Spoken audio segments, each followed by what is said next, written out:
Now, the decision by the Department of Environmental Affairs to grant permission for local communities to fish in the Tsitsikamma Marine Protected Area has been welcomed by subsistence fishermen.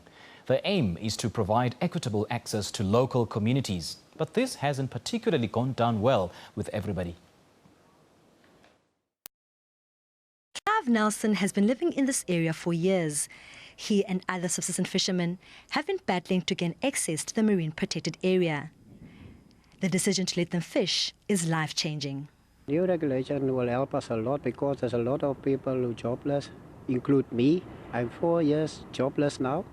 The Department of Environmental Affairs says reasoning followed an extensive public participation process. It also included an assessment of the socio-economic and biological impact on the area. People are going to be able to fish, have food on the table, use fish as some form of protein that they could use in each of the families around this area. So it's going to be very important to support some of the families, especially fishermen who have been excluded. The fishermen themselves, they also been asked when they exit through the access points, they will also log in terms of what they've caught, just to keep that data in place and see, to be able to do comparisons as to how the impact is, because we want this whole thing was opened for sustainable fishing.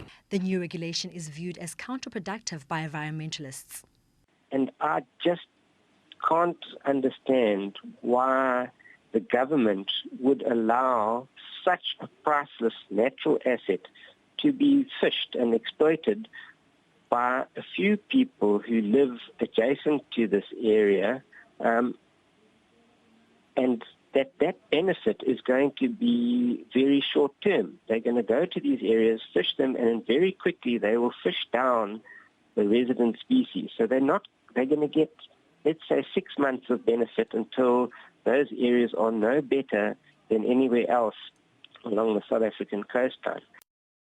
Also been beefed up to ensure the regulations and limits are adhered to. Lerato Tipa, SABC News, Tsitsikamma.